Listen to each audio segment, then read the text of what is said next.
참 좋아하는 이야기가 하나 있습니다. 감옥을 4번이나 다녀온 장발장에 대한 이야기. 레미제라블. 장발장의 인생을 바꾼 것은 미리엘 주교의 은총 때 믿음과 기회였습니다. 세상에 단 한 사람만 믿고 기회를 줘도 인생은 바뀔 수 있다. 전 이 이야기를 참 좋아합니다. 저도 실패를 많이 했습니다.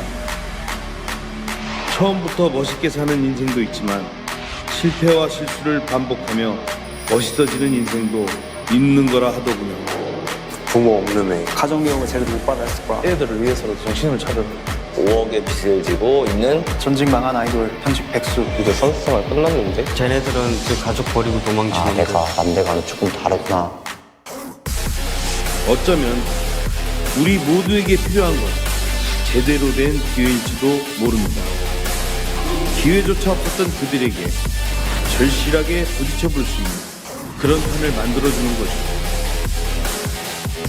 이건 저에게도 그들에게도 도전입니다.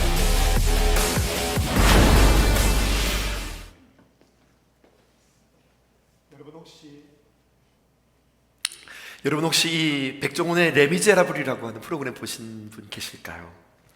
100일간의 인생 역전 프로젝트였습니다. 각자의 사연과 아픔 그리고 상처를 가진 20명의 사람들, 어떤 이들은 이 가운데 요리란 요자도 모르는 사람도 함께 있었습니다. 백종원 셰프를 선두로 한국에서 내놓아오는 셰프들, 특별히 최근에 인기가 있었던 흑백 요리사에 출연했던 손꼽히는 스타 셰프들이 그들의 멘토가 되어서 요리를 배우고 뿐만 아니라 요리를 대하는 자세, 기본기부터 시작해서 요식업의 그 경영 방법까지 총망라해서 그들에게 사업을 전수해주는 100일간의 프로젝트였습니다. 이 프로그램에 참석하는 이들 뿐만 아니라 함께 보는 모든 이들이 너무나도 간절했던 이유는 이들에게는 처음이자 마지막으로 찾아온 인생의 역전 기회라고 여겼기 때문에 우리도 응원하면서 보았고, 그들은 정말 진지하게 이 프로젝트에 임했습니다. 이 혹독한 스파르타식 미션을 거치면서 성장하게 되었는데요, 구체적으로 예를 들어서 이런 겁니다. 여러분, 양파가 보이실까요? 이 양파의 양이 300kg가 아니라 3000kg입니다. 3톤 트럭에 이 양파를 가득 채우고 와서 이것들을 20명에게 갖다 주고 이것들을 똑같은 크기로 잘게 썰으라고 하는 미션을 주었습니다. 3톤을 다 양파를 썰어야 되는 거예요. 그러자 이 20명의 사람들은 몇 시간에 걸쳐서 이것들을 막 썰기 시작합니다. 여러분, 양파 썰어보자 아시잖아요. 얼마나 많이 눈물이 났을까요? 하지만 이들이 정말로 이를 바닥바닥 하면서 열심히 양파를 썰어요. 그런데 놓쳤습니다. 얼마나 빨리 양파를 많이 써느냐가 미션이 아니었습니다. 사실은 이 미션에서는 주어진 식재료를 얼마나 아끼느냐라고 하는 평가였습니다. 그래서 그들이 얼마나 혼났는지 몰라요. 양파는 써는 게 중요한 게 아니다, 음식 재료를 아끼는 것이 중요하다, 이것을 가르쳐 주는 거죠. 또 식재료의 이해를 위하여서 갑자기 그들을 밤에 기상을 시키더니 남해로 몰고 갔습니다. 그리고 멸치를 직접 잡아보라는 멸치잡이로 그들이 그 밤에 동원이 되었습니다. 음식에 대한 진지한 자세뿐만 아니라 경영 마인드를 가르치는 거죠.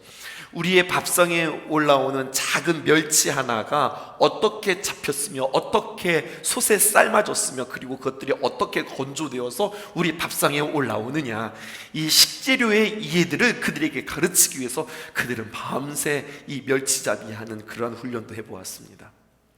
저는 이 프로그램을 보면서요, 이 세상에서 장사를 한다는 것, 이 세상에서 장사하면서 살아남는다는 것, 이렇게 치열하고 이렇게 혹독하고 이게 만만한 일이 아니구나, 이것을 깨닫게 되었습니다. 마치 이곳은 전쟁터를 방불케 하는 그러한 모습이었습니다.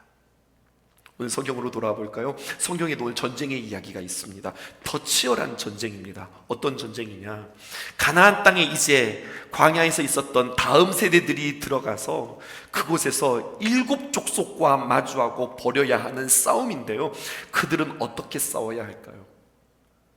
장사를 함에도 이렇게 치열하고 이렇게 준비하고 이렇게 마인드와 이렇게 기술과 이런 정성을 통하여서 장사들을 이루어간다면, 아니 적과 대치해서 싸워야 된다면 그들은 얼마나 준비해야 되는 걸까요? 얼마나 정신을 차려야 하는 걸까요? 그런데 성경은 우리에게 제시하는 바, 우리에게 좀 납득하기 어려운, 와닿지 않은 그러한 말씀을 합니다. 뭐라고 이야기해요? 전쟁은 하나님께서 겠다고 이야기하는 거예요. 언제나 하나님께서 우리와 함께 해주시고 우리를 위해서 하나님께서 대신 싸워주신다고 그렇게 이야기해요. 그러므로 우리의 싸움은 크기 싸움 아니다, 숫자 싸움 아니다, 무기 싸움 아니다, 전략 싸움 아니다. 무슨 싸움이냐? 믿음 싸움이다 라는 거예요. 하나님 믿기만 하면 하나님께서 대신 싸워주신다는 거예요. 여러분, 이 장사 이야기로 이 백정원의 레비제라블 이야기로 한번 같이 적용시켜 보세요. 이 장사를 배우기 위해서 이들이 얼마나 많이 공부하고 얼마나 많이 준비하고 얼마나 많은 것들을 습득합니까? 그래도 살까 말까 왔다 갔다 하는데, 아니 오늘 성경에서는 뭐라고 이야기하면 하나님께서 앞장서서 싸우시니까 너희들은 그냥 가만히 있어, 이렇게 이야기한단 말입니다. 그러면 우리는 도대체 어떻게 하면서 살아가는 것이고 어떻게 하면서 싸워야 하는 것일까요? 우리는 언제나 그랬듯이 첫 번째 단계를 통해서 우리가 아는 것들을 확인해 볼 것이고요, 두 번째 단계를 통해서 오늘 성경을 통해서 그 비결을 발견해 보실 거고, 세 번째 단계를 통해서 그 발견한 것들을 우리의 삶 가운데 적용해 보려고 합니다. 그러므로 여러분들, 우리의 인생의 영적 전쟁에서 이렇게 싸워야 되는구나, 그 비결을 배워 세상에서 승리할 수 있는 저와 여러분들 되어지기를 주님의 이름으로 축복합니다. 먼저 첫 번째, 우리가 아는 내용들이에요. 이 아는 내용들을 다시 한번 확인하고 점검하고 가십시다. 첫 번째, 싸움의 대상에 대한 분명한 인식이 있어야 된다. 우리에게 그렇게 이야기해요. 세상에서 말하는 싸움은 주로 어떤 상대와의 경쟁에서 벌어지는 싸움들입니다. 더 높은 자리를 얻기 위해, 저 사람보다 내가 더 많은 이익을 얻기 위해, 더 좋은 기회를 차지하기 위해 싸우고 경쟁합니다. 그리고 이러한 싸움에서 내가 선점했다? 그러면 승리했다고 말하는 거예요. 그런데 성경이 말하는 승리는 다르게 우리에게 해석합니다. 일단 싸움의 대상부터가 다릅니다. 에베소서 6장 12절에 우리가 싸워야 할 것은 그런 것을 싸우는 게 아니라 이렇게 싸우는 거야, 이렇게 이야기해 줍니다. 먼저 아닌 것부터 볼까요? 에베소서 6장 12절입니다. 우리의 씨름은, 다른 말로 표현하면 우리의 싸움은 이런 표현입니다. 혈과 육을 상대하는 것이 아니다. 우리 예수 믿는 사람들이 싸우는 것은 눈에 보이는 싸움이 아니라 눈에 보이지 않는 싸움이라고 이야기하는 거예요. 그러면서 무엇과 싸우느냐? 첫 번째 통치자들과, 두 번째 권세자들과, 세 번째 이 어둠의 세상 주관자들과, 네 번째 하늘에 있는 악의 영들을 상대합니다. 이렇게 이야기하고 있어요. 첫 번째, 이 싸워야 되는 대상들을 한번 쭉 살펴보세요. 첫 번째 공통점은 뭐냐면요, 이들이 다 단수가 아니라 복수로 표현되어 있다는 겁니다. 통치자들, 권세들, 이 어둠의 세상 주관자들, 악의 영들. 무슨 말일까요? 우리를 공격하는 것들은 그냥 한두 가지가 아니라 정말로 다양하게, 정말로 각양각색으로 다양한 처소에서 우리에게 공격해 들어온다고 하는 사실입니다. 두 번째는요, 이게 더 중요합니다. 이것들은 하나같이 우리의 내면에서 나를 움직이고 나를 동기화하고 나를 동력화하면서 나를 이끌고 있는 파워, 힘, 어떤 포스, 어떤 권세, 능력이라고 이야기하는 겁니다. 그리고 마지막 세 번째, 이것은 모두가 다 단순한 외적 전쟁이 아니라 내적 전쟁이라고 우리에게 가르쳐주고 있어요. 본질이라고 하는 영어 단어를요, substance 이렇게 표현하고 있는데, 영어 말씀에서 죄송해요. 그런데 이 sub이라고 하는 단어가 아래라고 하는 뜻이에요. 그래서 subway 하면은 이게 샌드위치 이름이 아니라 sub 아래에 way 길이 났다는 이야기거든요. 그래서 subway가 이게 지하철이라는 뜻이래요. 그러면 substance 하면 이게 무슨 말이냐면요, sub 아래 stand 서 있다는 거예요. 아래 저변에 깔려 있고 저변에 서 있다는 거예요. 그래서 이 저 보이지 않는 저 밑바닥에서부터 무언가 튀어올라오기 시작하고요, 무언가 영향력을 주기 시작하고 무언가 우리를 이끌고 있다는 거예요. 이 싸움을 해야 된다는 겁니다. 눈에 보이는 것이 아니라 우리 안에서 나를 동력화하는 것, 나를 힘있게 하는 것, 나로 하여금 막 움직이게 하는 그 무엇이 나에게 점검되어지고 그것과 싸워야 된다는 거예요. 좀 더 쉽게 이야기해 볼까요? 여러분, 내가 뭔가를 지금 막 열심을 내고 있어요. 알고 봤더니 그 열심이 어디서 비롯되었느냐? 이게 내가 책임감이 있거든요. 나에게 맡겨진 일이 있거든요. 나에게 맡겨진 일 때문에 내가 열심히 할 수 있습니다. 또 내가 열심히 뭔가를 준비해요. 알고 봤더니 이런 거예요. 목사님 설교가 너무 좋잖아요. 이번 설교에도 제가 기대합니다. 저 목사님 설교가 최고예요. 제가 지어낸 말이에요. 이런 칭찬을 들었다. 만약에 이런 칭찬 좀 한번 해줘 보세요. 그러면은요, 제 마음속에는요, 그래, 내가 이번에는 더 열심히 더 설교를 잘해서 내가 저 사람의 마음을 만족시켜야 되겠다. 보세요, 제가 지금 열심을 내고 내가 뭔가 막 집중하는 것이 무엇이 내 안에서 좀 동력화되어지고 있는 거예요? 사람들의 칭찬인 거예요. 내가 발빠르게 막 뭔가를 챙기고 있고 내가 발빠르게 무엇인가 막 분주한데 알고 봤더니 그렇게 했던 내가 맛있는 것들을 얻을 수 있는 거예요. 내가 그것을 통해서 재미있는 것들을 얻을 수 있게 되어지는 거예요. 아니, 내가 그것을 통해서 뭔가 지금 이득이 생기는 거예요. 그것으로 인하여서 나는 열정과 열심과 집중과 힘을 쏟는 거예요. substance, 내 밑에서 나를 이끌고 있는 포스, 힘, 세력, 그 능력이 무엇이냐? 근데 그것을 누가 조종하고 있다는 거예요? 마귀가 조종하고 있다는 거예요. 그것이 우리로 하여금 막 동력화해서 우리를 이렇게 저렇게 끌고 있는데, 그런데 마귀가 아니라 우리 안에 하나님께서, 주님께서 붙잡으셔서 주님의 은혜로 그것이 우리에게 동력화되어서 움직이는 사람들도 있다고 하는 거죠. 그러니까 우리들 점검해 보셔야 되겠습니다. 나를 움직이는 근본의 힘은 무엇인가? 나는 어떤 힘으로 살아가고 있는가? 나의 삶의 원천과 동기는 무엇인가? 내가 오늘 밤을 샌 이유, 내가 그렇게 땀 흘리도록 열심히 한 그 이유, 그 동기에는 무엇이 있었던가? 우리가 세상의 힘과 가치관을 따라 살 것인가? 아니면 하나님의 귀한 말씀을 우리의 삶의 기초로 삼을 것인가? 이 치열한 싸움이 있기 전에 치열한 분별부터 우리에게 있어야 된다고 하는 사실입니다. 그리고 이제 오늘 성경이 우리에게 가르쳐주는 아주 중요한 메시지 하나를 발견해 보십시다. 두 번째, 싸움의 대상은 무엇인가? 눈에 보이는 것이 아니라 눈에 보이지 않는 것이다. 저 저변에 깔려있는 나를 동력화하는 것이 나에게 싸움의 대상이다. 확인했어요? 두 번째, 그렇다면 싸움의 방법에 대한 분명한 인식이 우리에게 필요합니다. 영적 전투는 무엇인가? 이런 거예요. 너희가 가나안 땅에 들어가면 어떻게 살 거야? 주님께서 우리에게 질문하시죠. 여기에 영적 전투가 있는 겁니다. 가나안은요, 여러분, 단순한 정복 전쟁, 땅을 차지하는 전쟁이 아닙니다. 저 사람들 다 물리쳐내고 우리가 저 땅 들어가서 우리가 차지한다, 이거 아니에요. 이거 다 하나님께서 다 해주신다고 했어요. 이스라엘 백성들이 하는 싸움은 저들과 함께 싸우는 것, 혈과 육의 싸움이 아니라 너희가 그 땅에 들어가서 하나님의 백성들이 하나님을 의지하고 살아갈 거야? 아니면 가나안 사람들이 의지했던 것 너희들도 그것 따라서 의지하면서 살아갈 거야? 이 질문을 주님께서 우리에게 하시는 거예요. 가나안 사람들이 의지하는 세상의 힘을 따를 것인가? 아니면 하나님의 귀한 말씀을 따를 것인가? 전쟁은 힘을 키우는 게 아니라 무기를 우리가 준비하는 것이 아니라 숫자가 아니라 영적 싸움이라고 했는데, 영적 싸움을 어떻게 하는 것이냐? 오늘 성경에 그 답이 있습니다. 16절을 함께 보시죠. 결론부터 여러분 우리가 함께 볼게요. 16절입니다. 시작. 내 하나님 여호와께서 내게 넘겨주신 모든 민족을 내 눈이 긍휼히 여기지 말고 진멸하며 그들의 신을 섬기지 말라. 그것이 내게 올무가 되리라. 올무라고 하는 표현이 있습니다. 7장 16절이거든요. 근데 여러분, 이 올무라고 하는 단어가 한 번 더 등장하는데 25절입니다. 함께 또 읽어보실게요. 시작. 너는 그들이 조각한 신상들을 불사르고 그것에 입힌 은이나 금을 탐내지 말며 취하지 말라.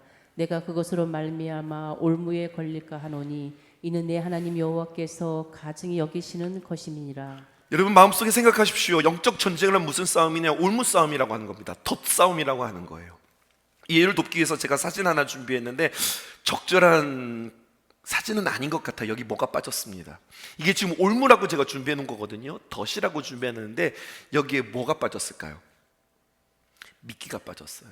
미끼가 있어야 제대로 된 덫이요, 제대로 된 올가미 올무입니다. 올무는요, 사냥할 때 짐승들을 잡기 위해 사용하는 덫의 하나의 종류이죠. 막 활을 쏜다거나 아니면 돌팔매질을 한다거나 아니면 뭐를 내가 공격을 해서 쏘아서 내가 무언가를 포획하는 게 아니라 올무와 덫은 이런 겁니다. 미끼를 놓고 유혹을 놓고 내가 하는 일은 무엇 하는 거냐? 기다리는 거예요. 내가 뭐 하는 게 없어요. 다 준비해 놓고 내가 하는 일은 기다리는 것뿐입니다. 그러면요, 그 미끼를 보고 그 유혹을 보고 새가 혹은 짐승들이 그 미끼 안으로 들어오는 순간, 덫 안으로 들어오는 순간, 올가미 안으로 들어오는 순간 탁 잡히고 포획되어지는 겁니다. 영적 전쟁이 이런 거라는 거예요. 영적 전쟁도 이렇게 한다는 거예요. 사탄은 우리를 억지로 끌어가지 않습니다. 그저 우리에게 유혹하고 기다릴 뿐입니다. 우리가 걸려들자마자 짠! 나타나서 우리를 빠져나올 수 없게 하는 것이 사탄의 전략이라고 하는 겁니다. 우리는 또다시 인간론, 죄론의 교과서라고 할 수 있는 창세기 3장으로 한번 넘어가 보십시다. 그 선악과 이야기 한번 다시 한번 생각해 보십시다. 창세기에서 보면은요, 하와가 선악과를 따먹게 되어지는데, 여러분, 마귀가 와서 하와를 겁을 주고 그의 입을 벌려서 그 입에 선악과를 쑤셔 넣은 것이 아니라 어떻게 했습니까? 선악과를 스스로 따먹도록 뱀은 그저 유혹을 했을 뿐입니다. 하와에게 최선을 다했을 뿐입니다. 어떻게요? 설명하는 것에 최선을 다했습니다. 먹어보라고, 먹으면 좋다고, 먹으면 눈이 밝아질 거라고, 먹으면 하나님과 같이 되어질 것이라고, 이렇게도 말하고 저렇게도 말하고 뭐 여러 가지 많은 방법들 통해서 결국 한 가지, 너는 결국 이 선악과를 먹어야 좋다고 이렇게 이야기하고 그를 유혹합니다. 그래서 어떻게 됐을까요? 하와가 말입니다, 자발적으로 선악과를 그의 눈으로 보았고, 듣고 생각하고 다시 보니 선악과가 달리 보이는 거죠. 그리고 어떻게 합니까? 자기의 손을 뻗어서, 뱀이 억지로 그의 손을 끌어다가 갖다 붙인 것이 아니라 그냥 뱀 가만히 기다리는 겁니다. 그래서 어떻게 합니까? 하와가 스스로 자신의 손을 뻗어서, 여러분, 그 손으로 선악과를 집었고, 그리고 자신의 힘으로 그 선악과를 땄으며 어떻게 했습니까? 자기 손으로 그 선악과를 자기 입으로 가져가 그는 먹게 되어집니다. 그렇게 올무에 걸렸어요. 사탄이 한 거 하나도 없습니다. 모든 과정이 다 누가 진행한 겁니까? 하와가 진행한 거예요. 우리는 오늘도 이 싸움을 하고 있는 거예요. 우리 앞에는 세상의 유혹이 올무처럼 놓여 있습니다. 우리는 그 유혹과 올무를 분별하고 피할 것인지 아니면 그것에 걸려들 것인지 우리가 선택하게 되어진다고요. 하나님이 우리를 사랑하세요. 하나님이 우리를 사랑하신다는 거 우리 모르지 않습니다. 하나님이 우리와 함께 하십니다. 하나님께서 우리에게 도움이 되어 주십니다. 하나님은 늘 우리와 함께 동행하시기를 바라십니다. 그런데 하나님께서 하시지 않는 것이 있습니다. 무엇을 하지 않으시느냐? 선악과 앞에서, 먹고 싶은 그 선악과의 유혹 앞에서 하나님이 갑자기 나타나서 야 먹지마 소리를 지른다든지, 갑자기 선악과가 그냥 돌나무가 되게 한다든지, 아니면 갑자기 이 하와의 입이 그냥 딱 다물어진다든지, 뭐 어떤 물리적인 방법을 쓰지 않고 하나님 또한 어떻게 하십니까? 말씀하십니다. 그러자 하와가 선택하는 거죠. 이렇게 선택했으면 어땠을까요? 먹고 싶었으나, 보기 좋았으나, 따먹으면 진짜 좋을 것 같았으나 그는 말합니다. 아니, 난 안 먹을 거야. 아니, 나는 싫어. 하나님이 먹지 말라고 그랬으니까. 하나님의 말씀에 나는 순종할 거니까 나는 그렇게 하지 않을 거야. 얼마나 멋져요, 여러분. 얼마나 멋진 승리일까요? 하나님이 이것을 보고 얼마나 기뻐하실까요? 자유의 의지를 가지고 자발적으로 누구를 선택하는 거예요? 하나님을 선택하는 것. 하나님이 이것을 기뻐하신다는 거예요. 이스라엘 백성들 이야기해 볼까요? 가나안 땅에 들어가 이스라엘 백성들이 그들과 싸우려고만 한다면 하나님께서 모든 것들을 다 이기게 하시겠다고, 전쟁은 하나님께 속겠다고 하나님 말씀하셨고, 여러분 정말로 전쟁은 하나님께서 다 이기게 하셨습니다. 무슨 전쟁을 해야 되느냐? 그럴 때에 이스라엘은 하나님을 선택하는 전쟁을 해야 되는 거예요. 가나안을 선택해버리면 그들은 패배하는 겁니다. 올무에 걸리는 것, 그것을 패배라고 우리에게 이야기해주고 있습니다. 그러므로 올무에 걸려들지 않는 것, 유혹에 빠져들지 않겠다라고 하는 결연한 마음의 자세가 그들에게 필요한 겁니다. 이게 싸움의 방식입니다. 이제 우리의 삶 가운데 마지막으로 적용해 보실까요? 싸움의 방법에 대한 구체적인 실천의 이야기입니다. 올무에 걸리지 않는 것이 승리의 방법이다. 그러면 어떻게 하면 올무에 걸리지 않을 수 있을까요? 우리가 늘 그랬듯 우리는 어떤 식으로 접근했냐면, 어떻게 하면 이 뜻을 선명하게 하기 위해서 우리는 거꾸로 보는 겁니다. 도대체 어떻게 했길래 올무에 걸렸는가? 이걸 보면 올무에 걸리지 않는 방법들을 우리가 알 수 있겠죠. 다음 문장을 한번 마음속에 한번 새겨보세요. 이 문장을 드리겠습니다. 진리에 너그러우면 올무에 걸린다. 진리에 너그러우면 올무에 걸린다는 거예요. 우리의 삶이 휘청거리고 우리의 삶이 흔들리는 이유는 과학이 부족해서, 문명이 부족해서, 우리의 삶의 문화가 부족해서가 아닙니다.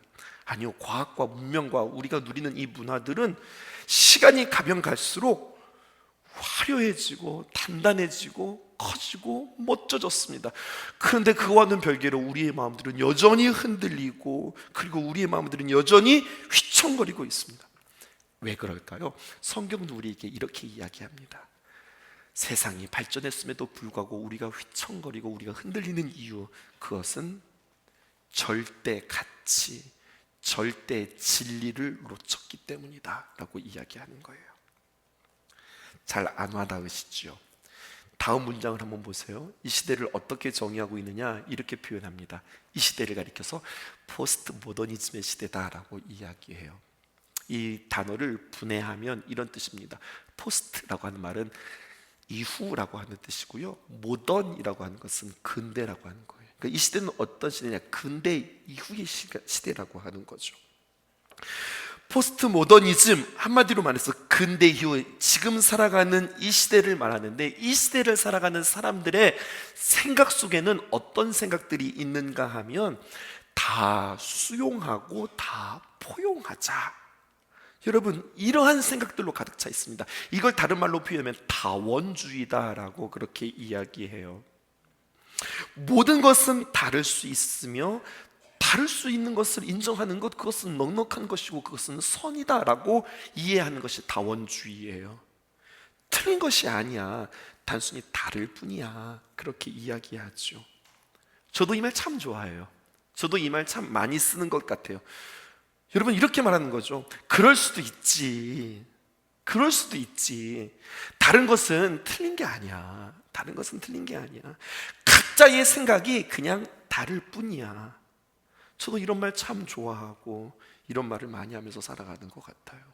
근데 여러분 이렇게 말하면 관용의 사람으로 보이고 너그러워 보이고 아량이 있어 보이고 정말로 포용력 있는 큰 사람처럼 보입니다. 그런데 문제는 이 말이 잘못됐다가 아니라 다음의 말이 문제인 거예요. 경청해 보세요.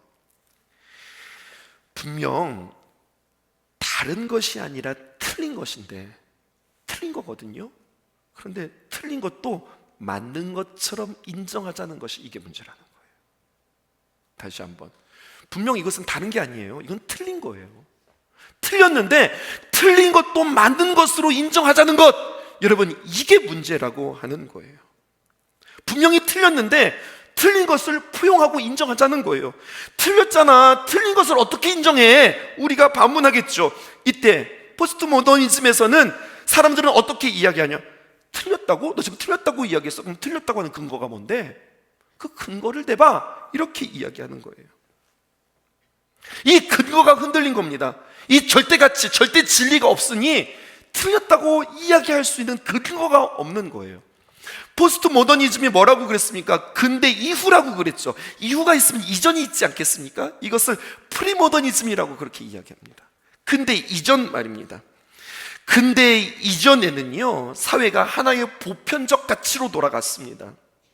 우리가 그 당시에도 완벽하지는 않았어요. 하지만 공통적으로 인정하는 도덕이 있었고, 윤리가 있었고, 이성이 있었고, 그래도 함께 공유할 수 있는 절대적 가치가 있었다고요.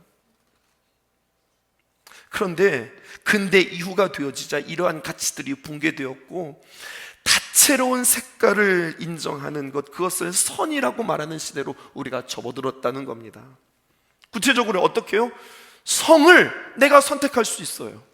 여러분, 성과 관계없이 우리가 결혼할 수 있어요. 어떤 성이 되었든 어떤 결혼이 되었든 그것을 우리는 다양함이라고 지금 해석하고 있어요. 그리고 다양함은 틀린 것이 아니라고 이야기해요.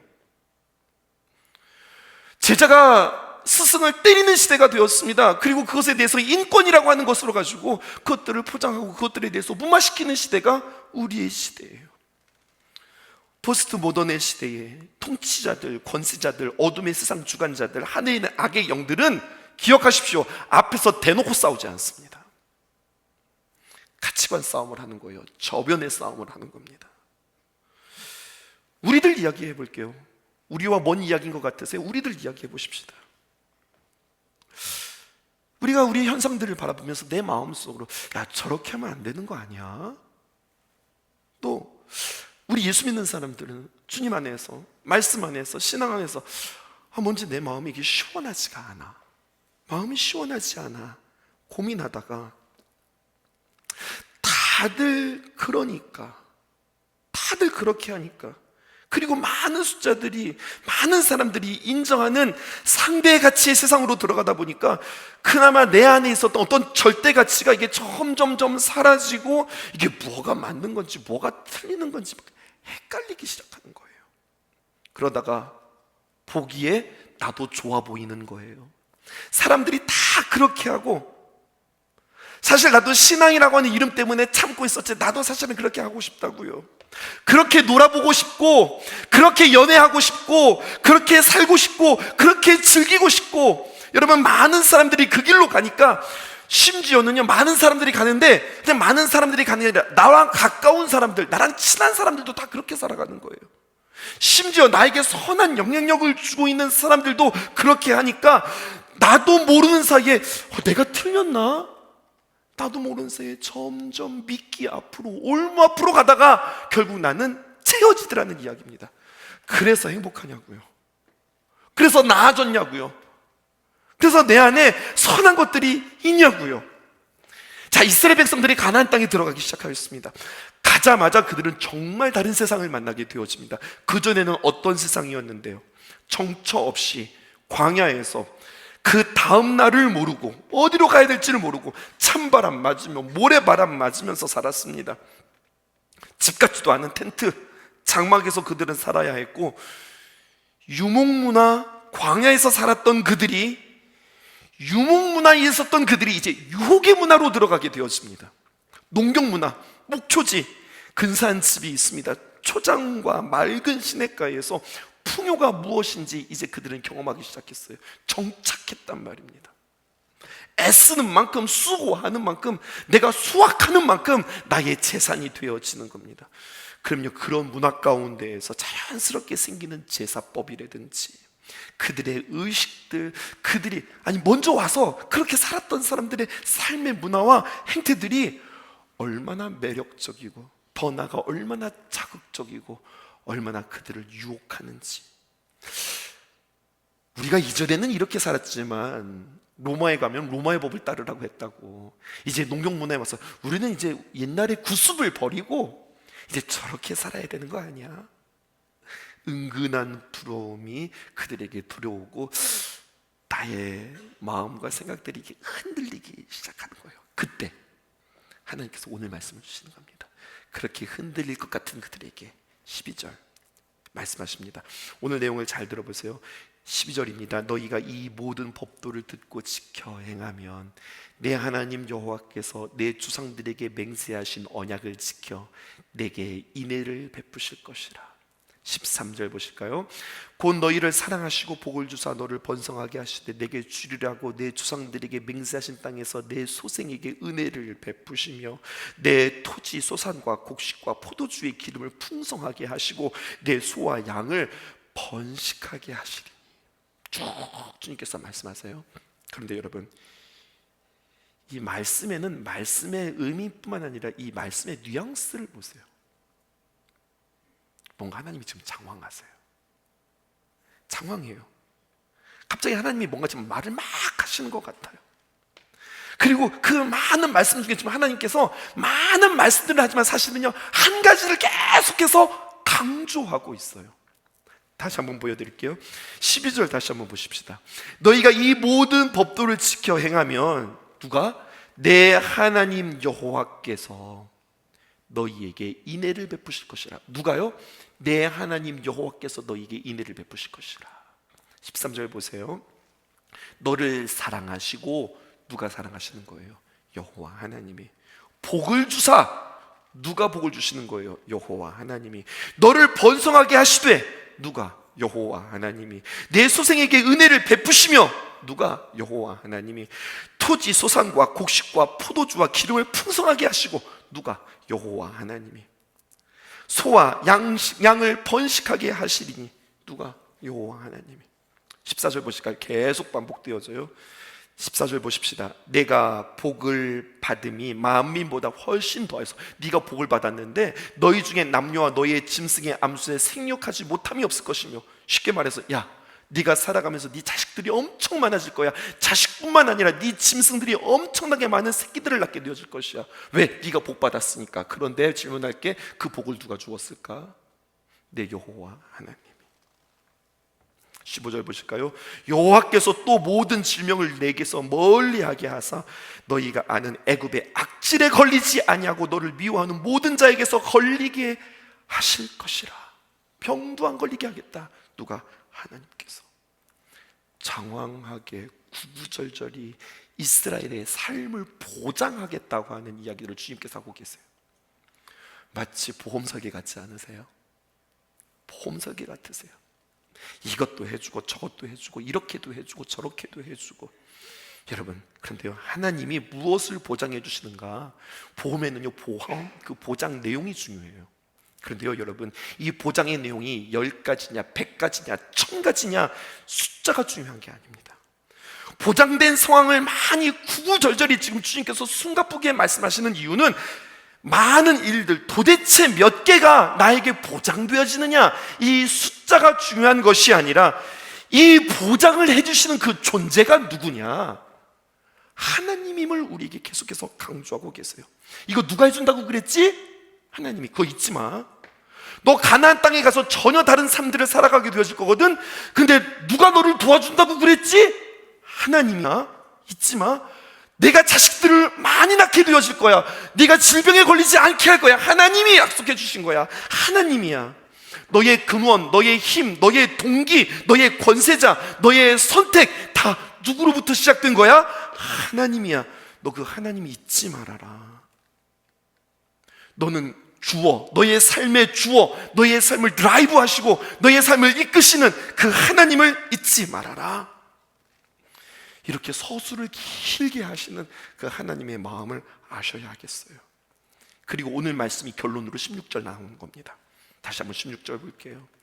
내 하나님 여호와께서 내게 넘겨주신 모든 민족을, 너에게 모든 것들을 주셨거든. 근데 넌 어떻게 하냐? 내 눈이 긍휼히 여기지 말고, 이렇게 표현하고 있습니다. 내게 넘겨주신 모든 민족을 긍휼히 보지 말아라. 긍휼히 여기지 않는다는 것은 무슨 말일까요? 여러분, 이런 거예요. 미련 갖지 말아라. 집착하지 말아라. 와, 그것이 좋겠다. 입 딱 벌리고, 와, 좋겠다. 이러지 말라는 거예요. 말씀하시고 있습니다. 저기 혹시 더 좋은 게 있을까? 저기 더 재미있는 게 있을까? 이렇게 하면 좋을까? 속지 말아라는 거예요.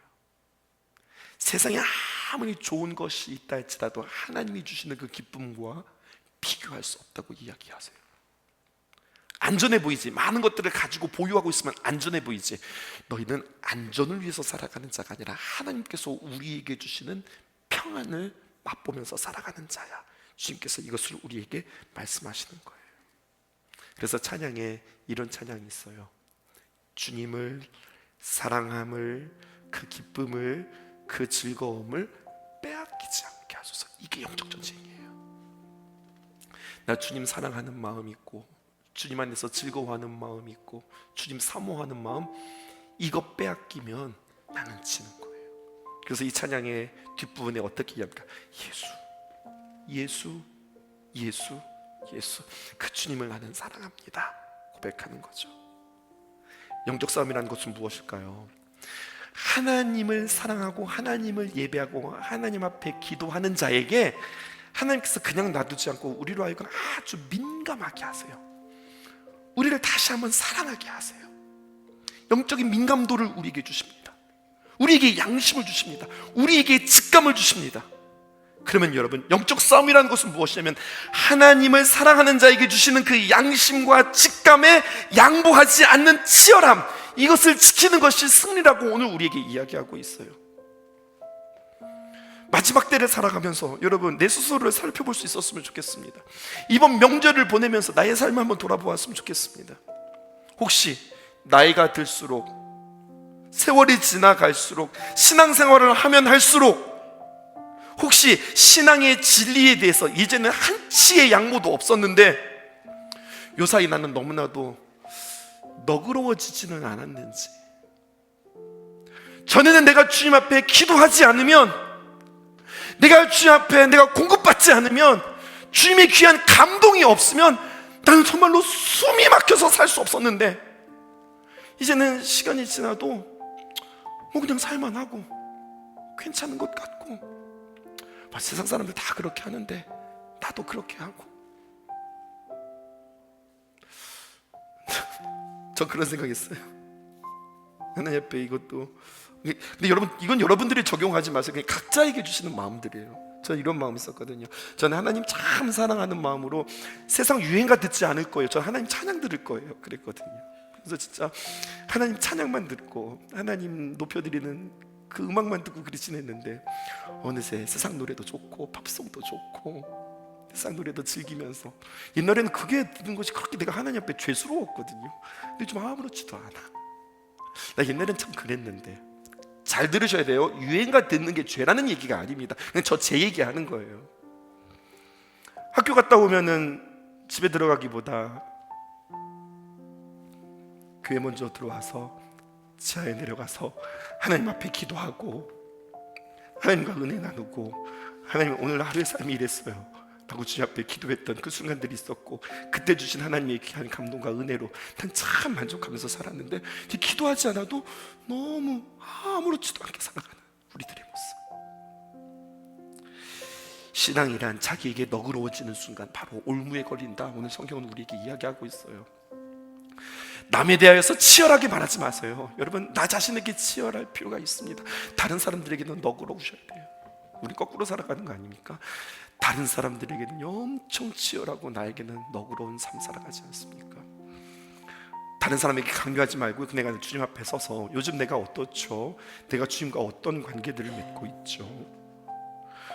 그 죄로 인하여서, 그 연약함으로 인하여서 내가 가슴을 찢으면서 내가 숨조차 쉴 수 없다고 내가 하나님 앞에 몸부림쳤던 시간들이 있었는데, 이제는 그렇게 살고도 아무렇지도 않아요. 하나님, 그런 우리들의 모습은 아닌지 오늘 주님께서 다시 한번 영적 전투에 우리가 진입하라고 말씀해 주십니다.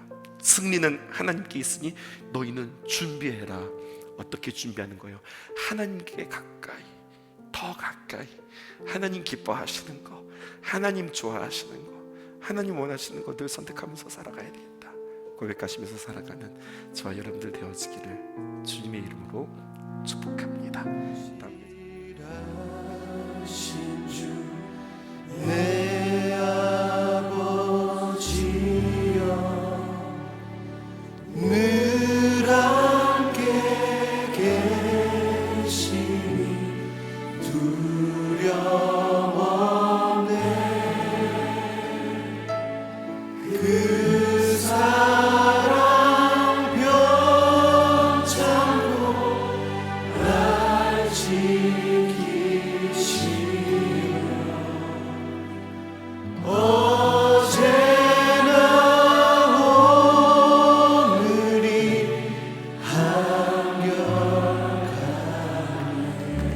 오 신실하신 주님, 오 신실하신 주,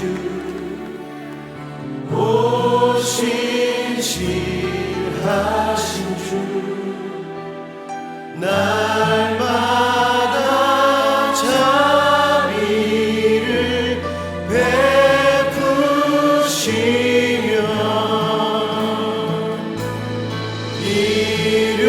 일용할 모든 것 내려주시니 오 신실하신 주 나의 다시 한번 오 신실하신 주님, 오 신실하신 주, 오 신실하신